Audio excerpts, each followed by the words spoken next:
Hello, this is Lolly. I want to introduce you to this new Designer's Choice die set from Tonic Studios, and it is called Corsages Corners.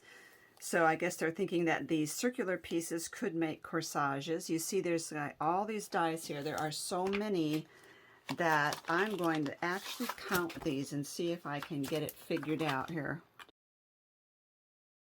I count 19 dies in this set, so that is phenomenal. You can see, when you turn it over, you can see how many of these there are. And this one here in the middle here is actually 2 pieces. So lots of fun, and let's get started. So I have pre-cut these materials so you wouldn't have to watch me go through that. And I'm going to score this and make a little box of it. So I'm going to show you what I'm using. This is the Tonic Studios cardstock classic card in mustard yellow. This is actually from Graphic 45 Bohemian Bazaar, I think it's called, because I need a big sheet for the box. This is for the lid. And then in black cardstock, I cut out this frame. And so what you do with this, you cut it out once, then take this off, and and then you turn it around and cut it out again to get the full circle like that. So that's how I got the black frame. And then for this, I cut out, I used this and this here to cut out in the gold. That's also Tonic Studios paper.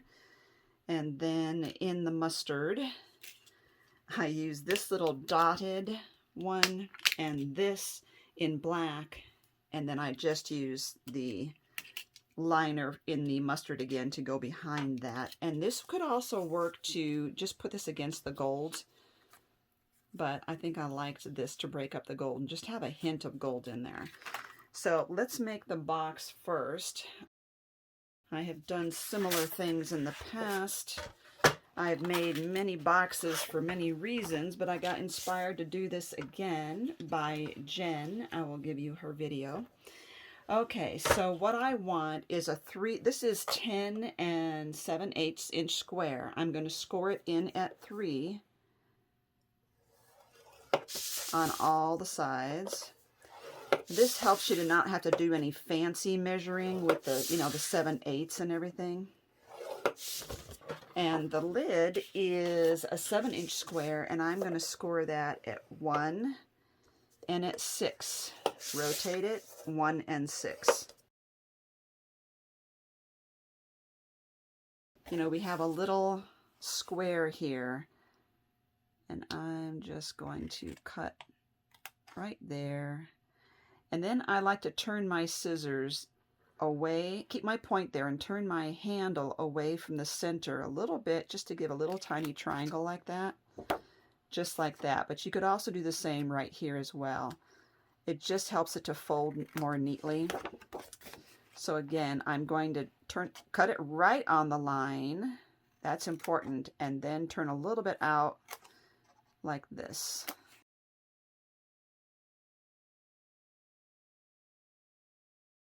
So I might need longer scissors. I'm going to use my really sharp scissors here. It's easier for me to see on this side. And again, it just takes a tiny little sliver. It doesn't take a whole lot.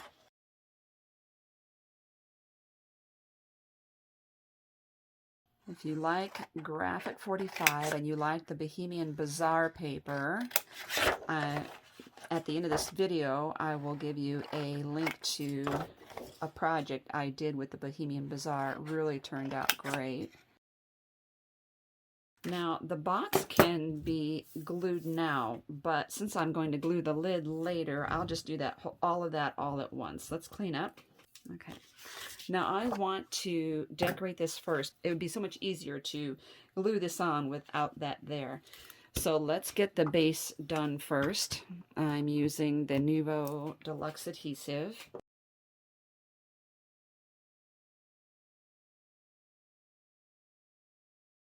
And I want to get this centered as much as I can. I've been really going through a bee theme lately, so I thought that's why I chose these colors, because they remind me of bees. Now I want to put this up on foam and this up on foam, so I'm going to glue this to that background.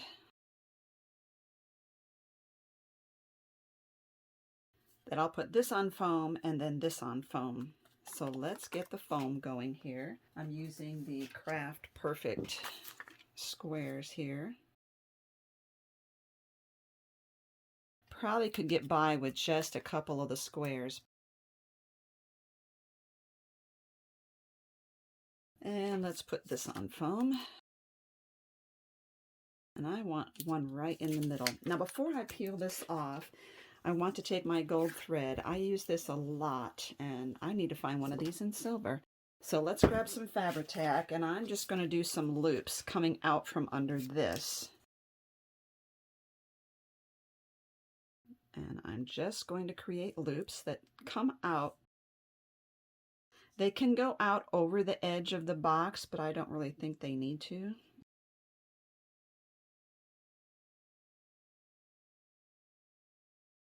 This is really messy. If you don't like the way this gold thread is lying on the paper, just give it a twist one way or another and it will correct itself. You've got a little bit of a time to correct these if you don't like the way they're headed. Okay, now I'm just going to give that a little bit of extra glue right on top to get that to hold. Snip off this extra piece. And now I can peel the tape off of my next piece and put that down.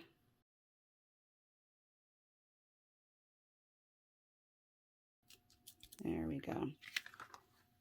See the gold thread sticking out there. All right, now on the box, I also cut out, using this piece right here, I cut out black corners, and I think they are so elegant. So when this gets folded up, the bottom of the box will be right here. So I'm going to add those to the box again before I fold it up. So I'll do one, but then, and show you the placement, and then I'm going to go off camera to finish all of these.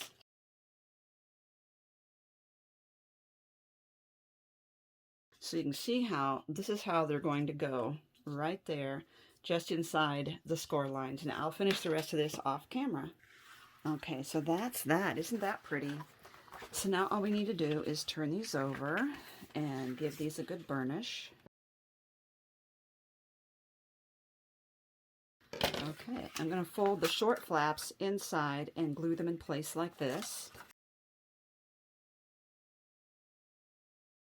And line up the corners here.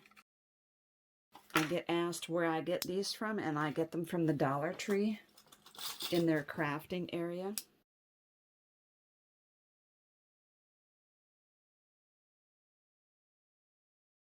It's important that you get those corners lined up or your lid will not fit on your box.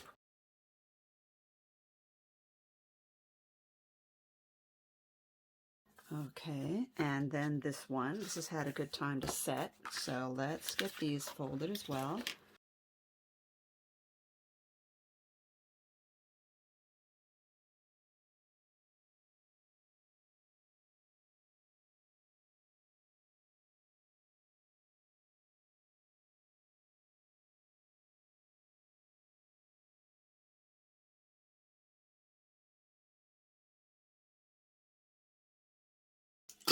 Now, isn't that cute? I just love that. All right, so with this, I also have these little bees here. I'm not sure I'm going to like them, but I will check that out. I would really like to get some large bees. Let's get 2 bees going the opposite direction here. I think that would be a great addition to this. I've still got some strings going on here. Now these have a little bit of adhesive on it, a little adhesive foam.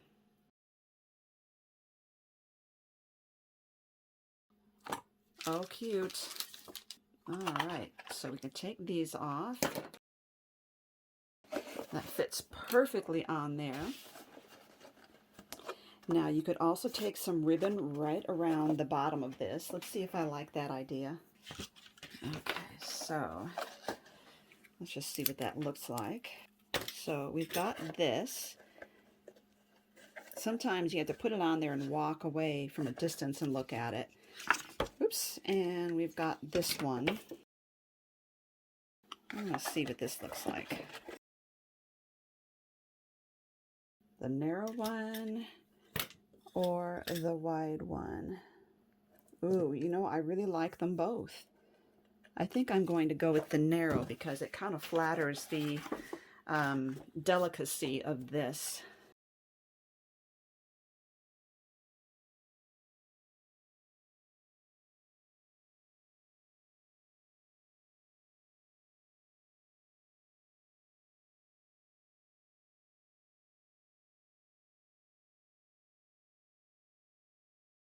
Oh yeah, that gave it the extra little nudge it needed.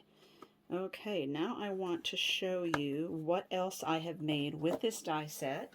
I made some cards, and here's the first one. So you could make a 6-inch square card with this easily, but I decided that I wanted to do, this is a 5x7, and I layered it with their ivory cardstock, and I paper pieced this together, meaning when you cut this out, cut it out also in pink and in the green, and then piece those back inside the die set. It's beautiful, and I added ribbon at the top. You can see the layers are up on foam. If you like more clean and simple, I didn't use all the filigree cutouts. I just cut out circles with the borders, and I used these 3 colors of cardstock with a happy birthday die cut, and then I backed it all up on a black mat and then this silver cardstock, and I think it turned out really well. So again, not as intricate as some of these because I didn't put in the detail on it. I just used the circles. And you see they have beautiful borders on them. This is stitched and that's like perforated. Very cute. And I love them. And look at these white frames there. They're very, very lacy and just beautiful. So here's the sets. Hope you enjoy that. I'll give you links down below to how you can pick up this amazing die set.